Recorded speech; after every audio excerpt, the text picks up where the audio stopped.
Yan. So, una sir, dapat meron kayong itong list na to, yung master list na may bata, tapos itong ano nila, code nila.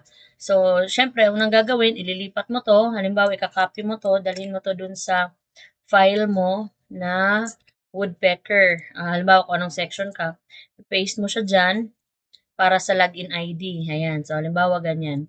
Baray muna natin to para makita nyo. Ayan. So, halimbawa yan lang po ang hanapin natin. Ngayon, kapag meron na pong login ID, kokopyahin po natin ito. Halimbawa, itong 2692. So, kokopyahin natin yan. Pagdating natin dito sa Caloocan na TOFAS, ito yung nandito yung lahat ng result, punta tayo dito sa find. Ito po yun, find and select. Ayan. So, type lang natin dyan kung ano yung code na hinanap natin. Yan yung pinakauna. Ayan, so ito na siya, tinuturo na siya. So, i-highlight mo yan. Pwede mong i-highlight, pwede namang tandaan mo lang. So, highlight siya ganyan. Okay, tapos balikan natin yung, eto. Tapos, ang kokopyahin natin ay hanggang 697. So, tatandaan mo din yung dulo. Ayan, close natin. Tandaan mo yung dulo, 697. Tapos, balikan natin yung Caloocan na Topaz. Tapos, kopyahin natin siya hanggang 697. 697, ayan. Dito kasi sir, paano siya, tatlong beses siyang inulit. Ayan o, tatlong beses ang laman. So, copy natin. Dito tayo humawak sa gilid, dito tayo sa ano, para ma-select yung buong straight na column. Ayan, so copy natin.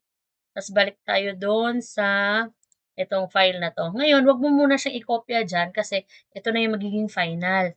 Ang ginawa ko, dito muna ako sa isang section 2. Ayan, para ma-arrange. Dito ko siya ipipaste.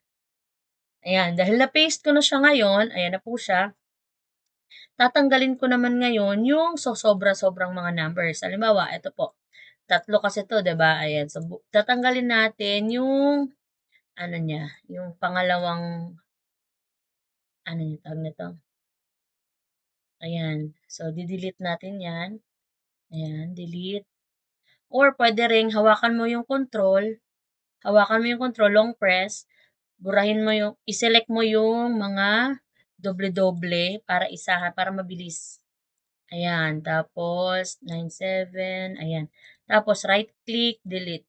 Oops, sorry. Right click, delete.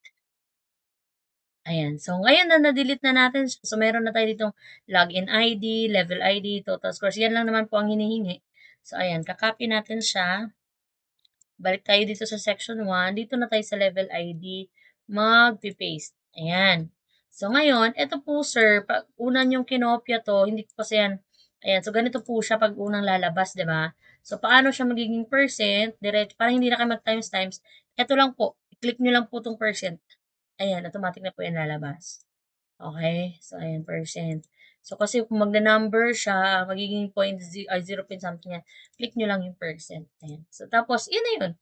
Tapos, next section ulit. Ganun ulit. Next section. Balik tayo dun sa master list. Kopyahin.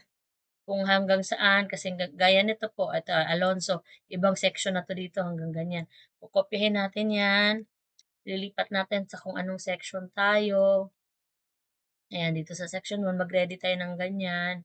Ayan, tapos ito tatandaan mo, ito yung first number, ito yung if-find mo, tapos tatandaan mo hanggang sa dulo, 950. So, balik tayo sa Caloocan, find ulit tayo, paste natin yung number kanina, find next, ayan. Tapos hanggang 750 yung nakalagay doon. So, punta tayo drag natin hanggang 750. Oops, oops, so lagpas. Okay, yan. So, ayan. Kakopy mo lang. Tapos, huwag mong ipipaste dito para hindi masira yung file mo. Dito lang sa gilid, yung pangalawa. Diyan ko sinadya yan na panglalagay ko. Ayan. So, yan na po siya. Tapos, as usual, siselect natin, hawakan ng control, tapos magsiselect ka ng mga columns. Ayan na, sobra-sobra. Sabay-sabay, delete. Ngayon, dahil okay na siya, halimbawa ganyan, copy mo lang yung level ID, then send mo ulit. Paste mo na dito, tapos save mo per section. Ganyan po. Salamat!